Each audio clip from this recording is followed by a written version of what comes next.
Kolejny już raport dotyczący technologicznej transformacji zakupów B2B. Tym razem obejmujący zakres automatyzacji zakupów. W tym raporcie zapytaliśmy menadżerów polskich firm o to, w jaki sposób zarządzają procesami, jak automatyzują procesy dzisiaj. Mamy główne wnioski, mamy tezy. I chciałbym skorzystać z tego, że jesteśmy tutaj razem, skorzystać z waszego doświadczenia. Natomiast na początek pozwólcie, że jest to w jakimś sensie wyzwanie, uważam, rozmawiać o automatyzacji w roku 2024 bez refleksji, co tak naprawdę przez 25 lat ostatnich się wydarzyło, że dalej my o tej automatyzacji rozmawiamy. Czym innym ona była 25 lat temu, a jeszcze czym innym prawie 80 czy 100 lat temu, kiedy to słowo automation po raz pierwszy się pojawiło w fabryce Forda w Stanach Zjednoczonych, ale tak serio, faktycznie, jak wy patrzycie na tą automatyzację? Na razie bez referencji do samego raportu i jego wyników. Czym była automatyzacja 25 lat temu? Czym się charakteryzowała, a czym tak naprawdę jest dzisiaj z punktu widzenia potrzeby właśnie menadżerów firm, którzy w tym raporcie się wypowiadają?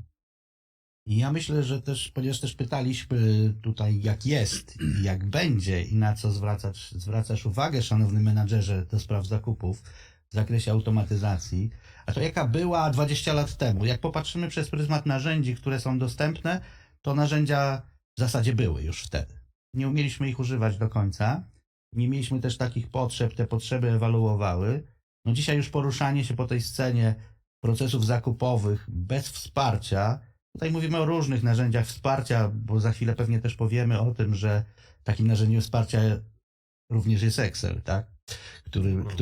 Który pozwala nam pewną automatyzację wprowadzić. Ja w swoich doświadczeniach widziałem już takie Excele, które były bardziej sophisticated, lepsze i dostarczały lepszą jakość danych niż niejeden system, więc to jest tylko kwestia podejścia. Także zmieniają się potrzeby, zmienia się nastawienie, zmienia się też otoczenie rynkowe, które już dzisiaj wymaga od nas, żeby pewne procesy, ten downstream tak zwany, czyli to, co się dzieje, co jest powtarzalne, żeby było mniej kosztowne, bo już miejsca na marżę czy na zysk robi się coraz mniej. Musimy patrzeć do wnętrza organizacji.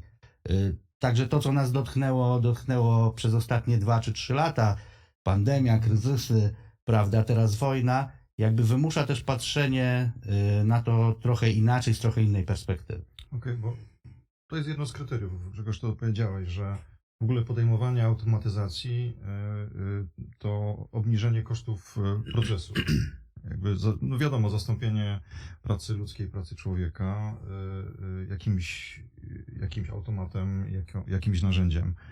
Znaczy ja jeszcze jedno tylko bym chciał dodać, ponieważ patrzenie przez pryzmat automatyzacji, narzędzia, tego jak to może usprawnić, to jest zawsze dla mnie ta trzecia część. Ja mówię ludzie, procesy, technologia, tak? Powtarzam to z uporem maniaka, że ta technologia jest tylko dodatkiem.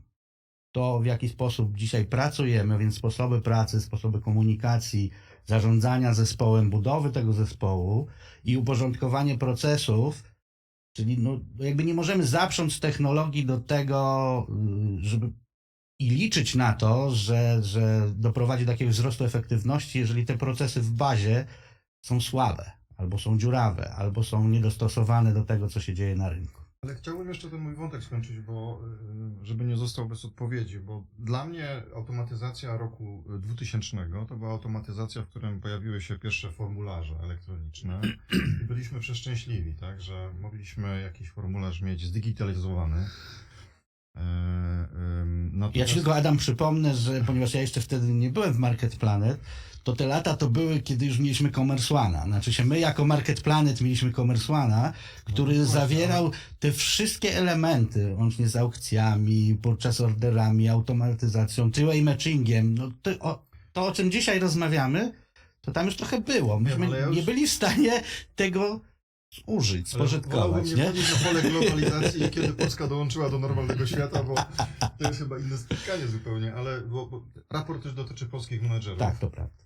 I jakby to w jaki sposób na tym polskim rynku technologie pomagały nam automatyzować i usprawniać może w ten sposób procesy zakupowe, to jest trochę inaczej. Ja może bym się też odniósł, bo jeżeli patrzymy przez ten pryzmat czasu, to kiedyś ta automatyzacja ona była bardziej punktowa.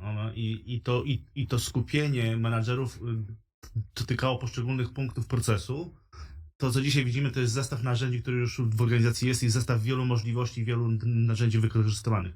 Stąd właśnie między innymi to, co też w raporcie menadżerowie też nam wskazali i właśnie odpowiedzieli, że dzisiaj ta transformacja zakupów w obszarze automatyzacji w dużej mierze polega na całej integracji procesów zakupowych, nie tylko w wymiarze samego procesu, ale też narzędzi. Więc też sprawność organizacyjna jest o tyle silna wśród tych grup i tych menadżerów i tych organizacji, które jak najlepiej sobie radzą z tym aspektem łączenia systemów informatycznych i łączenia procesów w pewien płynny, zautomatyzowany, optymalny ruch.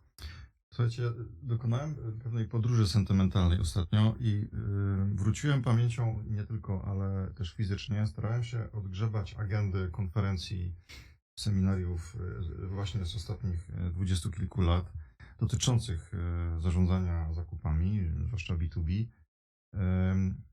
I właśnie to, co się przejawiało jakby głównie na samym początku, to były takie kryteria decyzyjne znamienne dla tamtego czasu, czyli transparentność. Mówiliśmy o elektronizacji. Coś, co w ogóle nie było praktycznie na wyciągnięcie ręki, na już, nie było szybko implementowalne, jak wiecie. Technologia się rozwijała.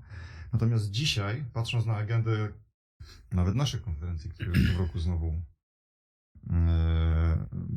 organizujemy, no pojawia się sztuczna inteligencja, pojawiają się jakieś narzędzia pozwalające lepiej raportować, patrzeć na cyberbezpieczeństwo z innej perspektywy.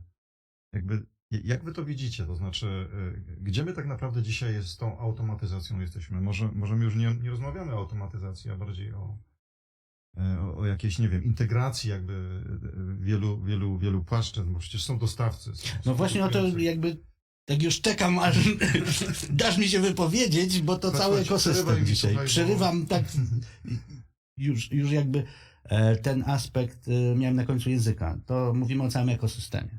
W przypadku systemów zakupowych mamy ten plus albo ten minus, bo też wiążą się z tym jakieś dodatkowe wyzwania, że mówimy o ekosystemie, czyli mówimy o nas jako kupujących i mówimy o dostawcach. Mówimy o marketplace'ach, mówimy o miejscach, w których ten styk pomiędzy nami jest. Tak? To nie jest system wewnętrzny, gdzie użytkowników jest 10, 20, tylko jest to ten styk z zewnętrzem organizacji, tak? Gdzie właśnie to, o czym wspomniałeś, wchodzi cybersecurity, wchodzi jakość wymiany danych, wchodzą możliwości integracyjne. Żeby ten system u tego naszego dostawcy z naszym systemem w jakiś tam sposób współgrał. Tak? Dzisiaj to bierzemy pod uwagę, więc menadżerowie zakupowi też patrzą przez pryzmat ekosystemu całego. Wspomniałeś o dostawcach, tak? No dzisiaj już to jest też wyzwanie w ramach, nie wiem, wdrożeń tego typu zmian, gdzie musimy poinformować, musimy nauczyć dostawców korzystać z narzędzi elektronicznych. To było zupełnie też inne wyzwanie 20 lat temu. Dzisiaj oni je znają. Dzisiaj je znamy jako konsumenci. Korzystamy z bankowości elektronicznej, z przesyłania informacji, z korespondencji. To wszystko już znamy, więc jest troszkę łatwiej i jest mniej wyzwań, bo w tym ekosystemie dostawcy już są. My ich tam nie musimy ściągać. Przykład naszego OnePlace'a, tak? Oni tam już są ich tam tysiące, dziesiątki tysięcy wręcz, którzy potrafią to robić, potrafią złożyć ofertę, potrafią potwierdzić zamówienie, potrafią wysłać fakturę. Tak? Więc Ciekawe, jesteśmy co właśnie dwa Grzegorz kroki mówi, dalej, nie? że ten poziom oczekiwań, który często słyszymy, jest właśnie chciałby, żeby było tak samo jak właśnie może w samej bankowości elektronicznej albo w jakichś innych rozwiązaniach, które znamy z życia codziennego, więc troszkę przekładamy te wszystkie wątki układania procesów zakupowych w naszych firmach i w organizacjach z tych doświadczeń, które już może działają sprawnie z rozwiązań także logistycznych, które występują na rynku. Tak. To, co jeszcze Adam mówiłeś, ciekawe jest to spostrzeżenie, że patrząc na agendę konferencji, czy patrząc na spis raportów, dzisiaj widzimy obecne trendy, które są na rynku. Tak. I rzeczywiście, jakbyśmy mogli sobie spojrzeć na to, co było 20 lat temu, czy 15, albo 10, no to może bliżej nam było do samej automatyzacji procesu, aż do od zapotrzebowania end-to-end aż do freeway matchingu. Dzisiaj patrzymy już przez pryzmat także innej efektywności związanej z wykorzystaniem danych, z wykorzystaniem sztucznej inteligencji. I to też menadżerowie w tym raporcie potwierdzają, tak, że gdzieś ten element jest już właśnie zauważalny.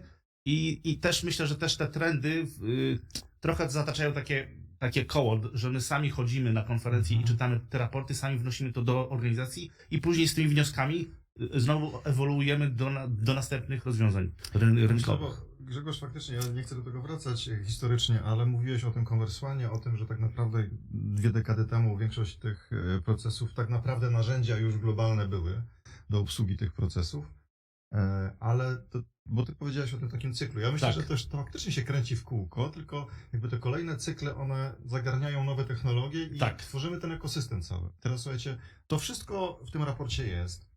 W ogóle zachęcamy do jego pobrania i do czytania, wykorzystywania i wyciągania wniosków. Ale też Tutaj- dzielenia się z nami, Państwa perspektywą, czy to z wykorzystaniem mediów społecznościowych, czy innych kanałów komunikacji.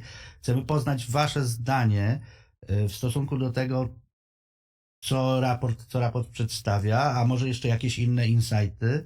No jakby cały czas ta technologia dzisiaj nas dogania, tak? Mamy 2024, mamy szał na sztuczną inteligencję. Moim skromnym zdaniem to głównie są buzzwordy, bo czekamy na pierwsze realne wdrożenia. No, my też nad tym pracujemy tutaj wewnątrz, żeby nasz system zakupowy wesprzeć, ale realnym, tam gdzie są realne potrzeby na wykorzystanie mocy sztucznej inteligencji. Także to się zmienia, tak? Więc czekamy też na info od Państwa. Wrócimy za chwilkę jeszcze do takiej, powiedziałbym, surowej technologii, natomiast chciałbym o jednej rzeczy wspomnieć, która notabene jest tutaj też mocno podkreślona w raporcie. Mianowicie platformy zakupowe otwierają się na sprzedających na rynku B2B. To znaczy, a propos tego ekosystemu i partnerstwa. Tak jak tu siedzimy, wszyscy pracowaliśmy w innych firmach jeszcze wtedy.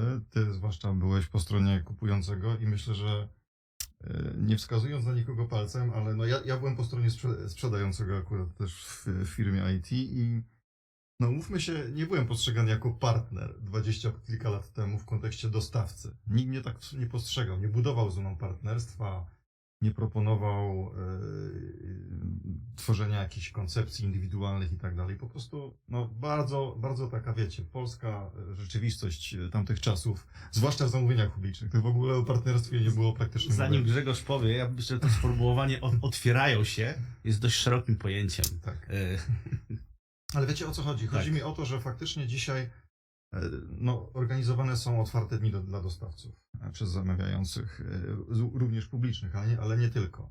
Tworzone są jakieś wspólne kanały, nie wiem, jakieś fora, jakieś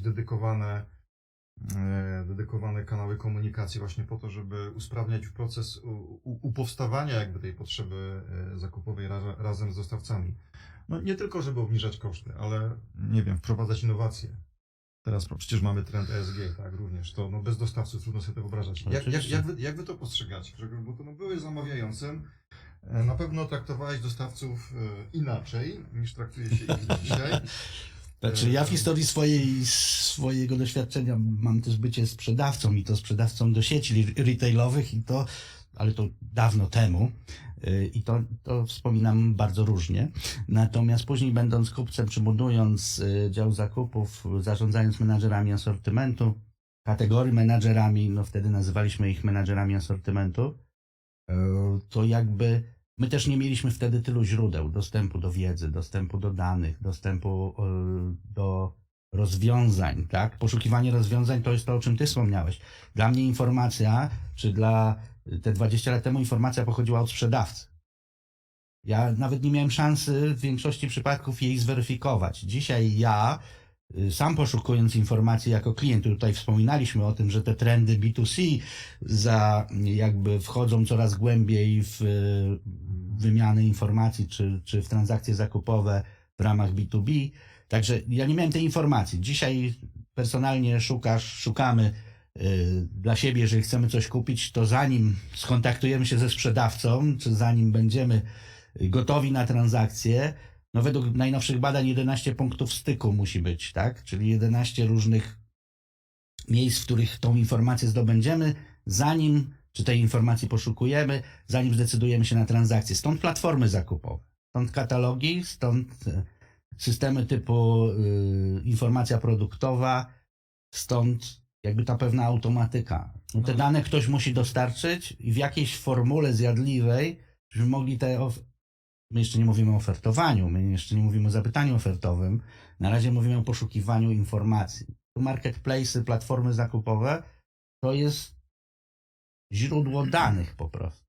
Źródło informacji takich przedtransakcyjnych. Tu Wojtek pewnie jeszcze uzupełni. Ja uzupełnię takim też o tym, chyba każdy z nas może sobie zadać pytanie, ile w codziennym życiu w naszych firmach, w naszej pracy innowacji przychodzi z zewnątrz od dostawców, a ile jest generowane środków w samej organizacji. I teraz chyba to jest samą odpowiedzią. Także jeżeli dobieramy tych dostawców, dobieramy tych partnerów handlowych, no to też ten poziom ich innowacyjności i nowych rozwiązań jest jak gdyby tym elementem, który wzbogaca firmę już o te rozwiązania i na bazie których może budować nowe wartości dla swoich klientów. I chyba tutaj jest ta odpowiedź. I też menadżerowie, którzy odpowiadali na pytania w naszej ankiecie do raportu, to potwierdzają. Potwierdzają właśnie takie postrzeganie dostawców już nie tylko przez pryzmat samego sourcingu i dostarczenia źródła dostaw, ale także przez, tutaj zacytuję, okno na świat dla samej innowacji.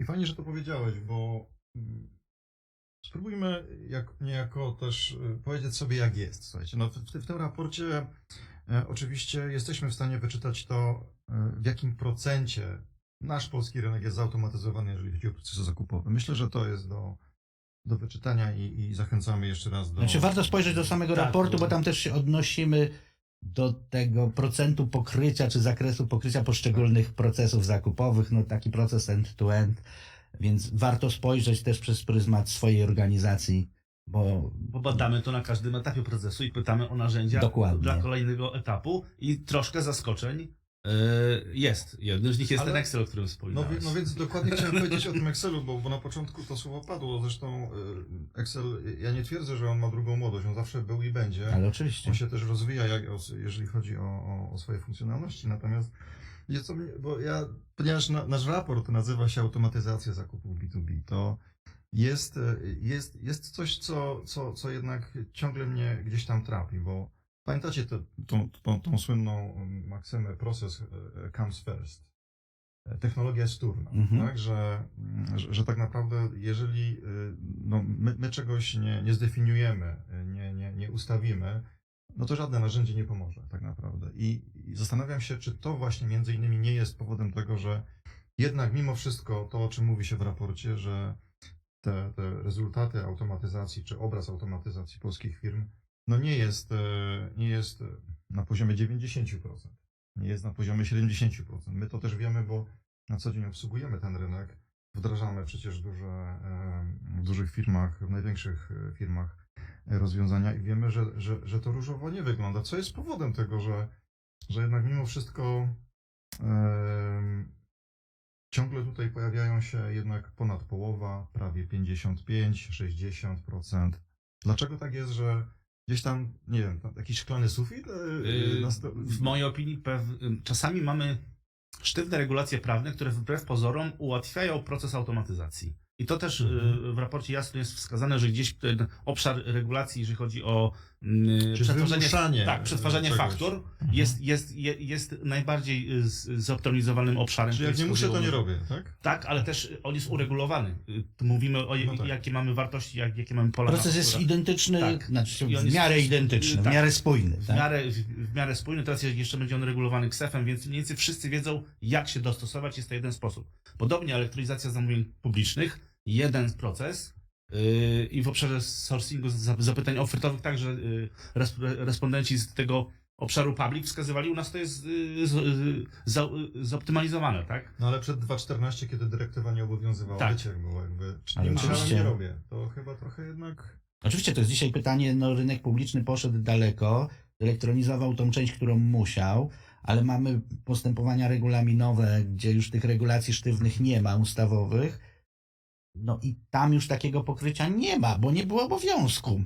To tylko ci, co chcieli i widzieli w tym wartość na poprawę efektywności zbierania danych w jednym miejscu. Tutaj można wymieniać tych wartości sporo. Elektronizują to dzisiaj, jakby dokładając. To jest to, o czym Wojtek wspomniał. Te procesy są różne. Tak? To jest też kwestia spojrzenia. No historycznie też te systemy były drogie. Bo tu jest jeszcze jakby wskaźnik, który ma duży wpływ na automatyzację i na postrzeganie narzędzi do automatyzacji procesu zakupowego między innymi. To jest gdzieś też to przyzwyczajenie, że te systemy muszą być drogie. Że te systemy muszą być drogie, muszą być wdrażane przez 2 lata.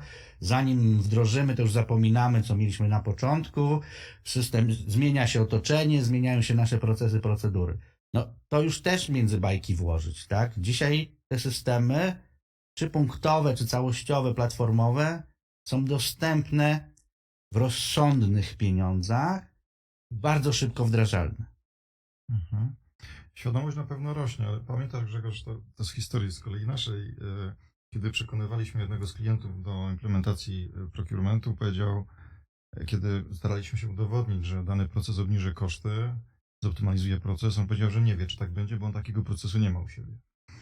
To pamiętam do dzisiaj i chyba też ta świadomość menadżerów bardzo urosła, tak? I wiedza, doświadczenie po obydwu stronach zresztą, bo tak jak powiedzieliśmy, dostawcy są elementem tego ekosystemu bardzo. I to też widzimy w tym raporcie, że jeszcze kilka lat temu to była ta świadomość taka, a my to mamy w ERP-ie. To była przeważnie taka odpowiedź, kiedy się rozmawiało z naszymi potencjalnymi klientami. Nie, to już ten proces jest zaopiekowany, on już jest optymalny. I dopiero dzisiaj widzimy tą świadomość na rynku, przynajmniej polskim,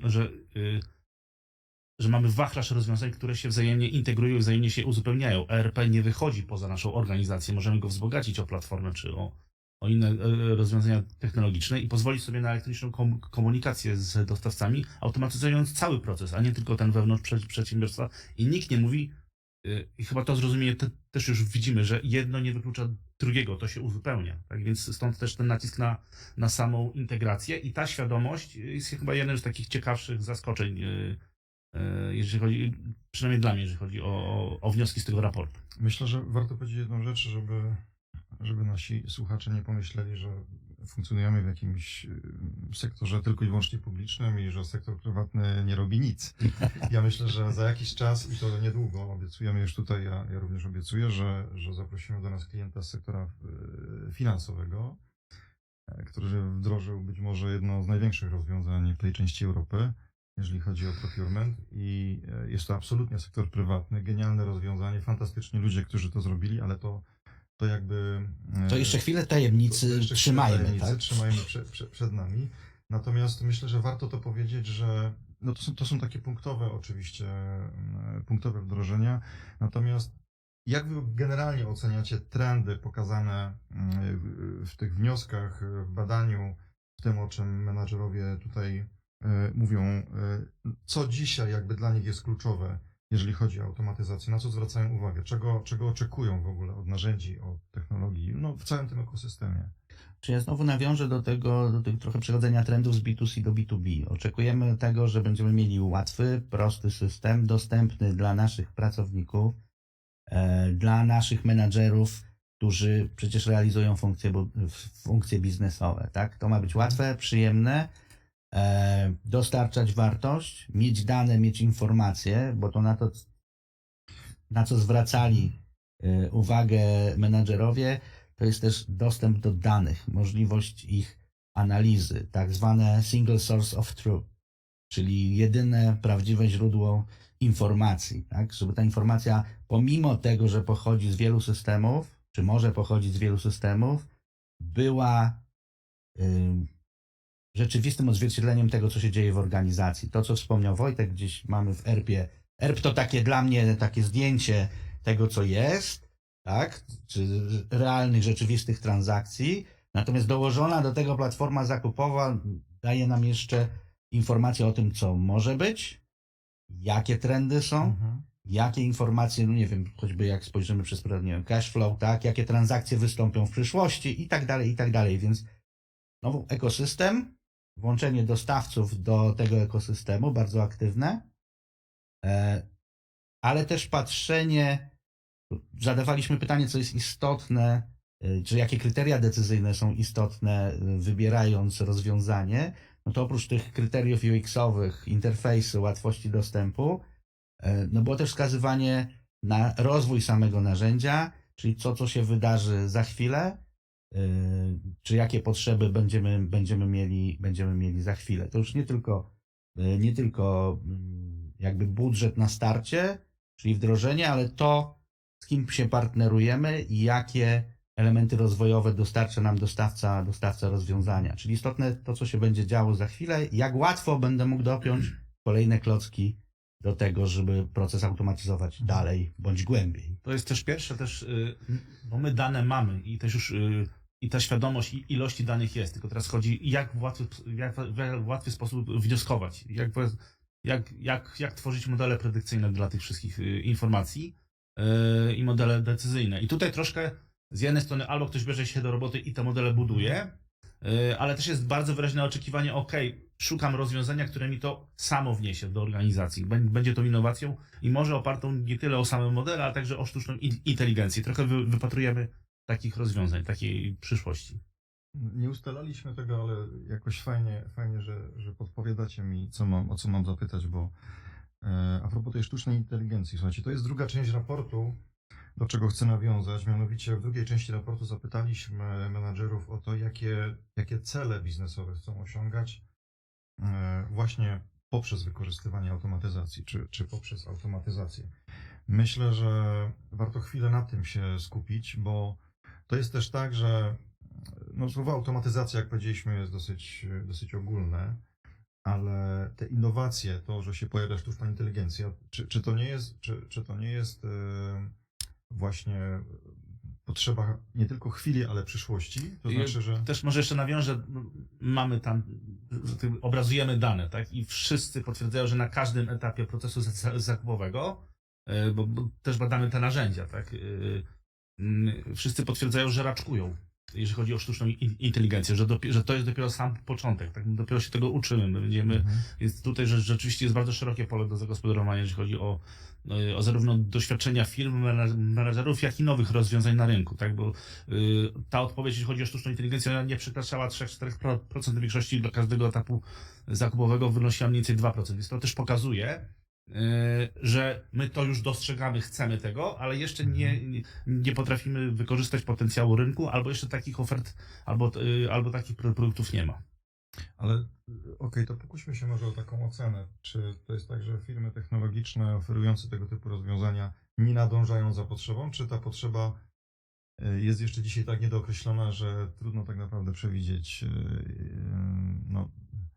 jakimi narzędziami te cele, które definiowane są przez menadżerów, mogą być realizowane? Znaczy, myślę, że trzeba rozróżnić właśnie taki hype wokół sztucznej inteligencji.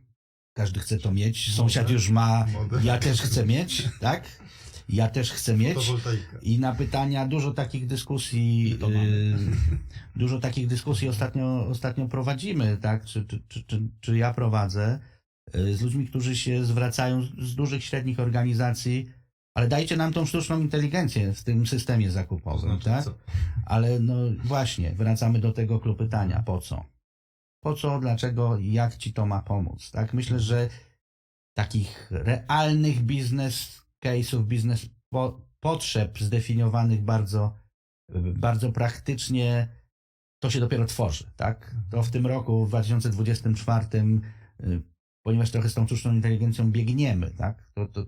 To nas dogania, to jest rewolucja, tak? Dzisiaj. Więc hasłowo wszystkie firmy technologiczne mówią, tak, my już mamy sztuczną inteligencję, to rozwiązanie robi i tu właśnie jest pytanie, co robi, nie? I co jest w stanie zrobić dla mnie jako przedsiębiorstwa. Dokładnie tak. To jest stara zasada, jakie dane włożysz, takie dane wyjmiesz. Tak? Bo tutaj też czasami weryfikujemy te nowinki tutaj w Market Planet, no i sprawdzamy, na ile te rozwiązania są już na ile są one sprawne. I też widzimy, że na powtarzalnych danych i na bardzo uporządkowanych potrafią świetnie działać. Ale jeżeli mamy sami chaos w organizacji, różne wzorce umów, różne wzorce postępowania, różne procesy, to ta sztuczna inteligencja też w to wchodzi i mówi, tu jest chaos, odpowiadam chaosem. Czyli nie odpowiem ci precyzyjnie, tak? Więc tu jest też taka ciekawostka, że wbrew pozorom, nawet wykorzystując te narzędzia i te heurystyki, czy już te nowinki techniczne, one także będą się uczyły nas takimi, jakimi my jesteśmy. No więc warto mieć ten proces pod kontrolą tylko po to, żeby on mógł być propagowany przez... Znaczy ja myślę, że jeszcze tylko dodam, że potencjał jest ogromny. Biorąc pod uwagę, co dzisiejsze rozwiązania oferują, potencjał jest ogromny w porządkowaniu danych, w ustawianiu procesów, w dostarczaniu odpowiednich informacji, realizacji dashboardów, predykcji, usprawnieniu tej części procesowej, automatyzacji pełnej tej części procesowej, czyli dania tego, o czym kupcy marzą najbardziej, czyli tej przestrzeni do zajęcia się strategią. Tak? Dzisiaj potencjał sztucznej inteligencji jest niesamowity w tym downstreamie, czyli właśnie w wsparciu procesów, które to wsparcie odciąży kupców czy odciąży menadżerów zakupowych od tej części operacyjnej, a da nam przestrzeń do tego, żebyśmy się poruszali w tej części strategicznej. Co myślę, że też nie bez znaczenia, bo trochę tak wybrzmiało z tego, co teraz powiedzieliście, jest ten fakt, że dzisiaj na rynek zawodowy wchodzą osoby, które urodziły się w tym wieku. Tak, ze smartfonem w ręce.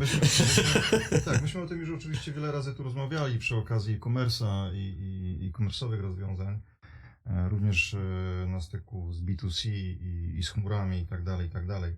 Natomiast myślę, że nie jest to bez znaczenia i warto o tym już myśleć, że specjalistami w obszarze zakupów stają się ludzie, którzy właśnie kończą studia, wchodzą na rynek i na pewno też swoją energią i też wiedzą taką będą wpychać jakby tutaj wszystko, co się da, ale fajnie, że Grzegorz tu powiedziałeś, że po co? Jakby myślę, że to słowo jest kluczem takim i słuchajcie, myślę, że czas na podsumowanie pewne, bo oczywiście o raporcie można mówić bardzo dużo. On ma ponad 70 stron, jeżeli się nie mylę. Na pewno zachęcamy do tego, żeby przeanalizować go bardzo uważnie, bo chyba też warto podziękować w ogóle ludziom, którzy się wypowiedzieli. Zdecydowanie. To naprawdę wiedza, której znaleźć się nie da od tak. Dziękujemy bardzo wszystkim menadżerom, którzy się wypowiedzieli i poświęcili swój czas. Na pewno warto skorzystać z niej. Jakbyście podsumowali ten raport i wnioski, no i chyba trochę zareklamowali jego pobranie. Jest jak cebula i ma te warstwy, tak więc warto to była pierwsza myśl, nie przygotowana zupełnie, ale rzeczywiście taki jest ten raport, że z punktu widzenia można go przeczytać, że tak powiem, po głównych nagłówkach i głównych wnioskach, ale każdy analityk czy każdy zakupowiec może zgłębić się w danym obszarze i wyczytać dużo więcej już na podstawie bardzo szczegółowych informacji, jakie narzędzia są dzisiaj dostępne na rynku, w jaki sposób menadżerowie odpowiadają, z których korzystają i jaki jest potencjał dla tych nowych rozwiązań. Myślę, że to jest taka główna wartość, jeżeli chodzi o trendy, żeby spojrzeć też przez swój pryzmat, ale też pryzmat innych odpowiedzi, które są zawarte w raporcie. Drugi aspekt to są eksperci, którzy liczni odpowiedzieli i dali także swoje rady czy swoje wnioski, bazując na tych danych, które raport przedstawia. Ja myślę, że idziemy w dobrym kierunku. Automatyzacja postępuje. Warto zajrzeć do tych danych, popatrzeć, bo są bardzo precyzyjne, dotyczące poszczególnych etapów procesu. Więc też warto poszukać benchmarków do swojej organizacji, czy też do tego, co można zrobić, co jest, jak tu już Wojtek powiedział, co jest dostępne. Myślę, że też warto pewną argumentację na bazie danych z raportu wykorzystać, idąc do własnego szefa, upominając się o pewne rozwiązania, pokazując rozwiązania, które już są. Tak jak wspomniałem, te rozwiązania nie są, to już nie są takie kompleksowe i drogie. Można je sobie bardzo precyzyjnie dostosować. I raport też pokazuje spojrzenie na przyszłość, czyli to, czego oczekujemy od narzędzi, czy oczekujemy od zakresu wsparcia technologii tym, znowu bazując, ja powtarzam to jak mantrę, tak? Ludzie, procesy, technologia, tak? I tym bym chciał skończyć. Ja myślę, że ważnym elementem promocji tego raportu będzie fakt, że moimi rozmówcami byli Wojtek Wilgat i Grzegorz Filipowski, czyli współautorzy tego raportu. I za to spotkanie, za tą rozmowę Wam bardzo dziękuję, a wszystkich zapraszam do lektury tego raportu, który już jest dostępny. Do zobaczenia w kolejnych spotkaniach. Dziękujemy ślicznie. Dziękujemy. Dziękuję.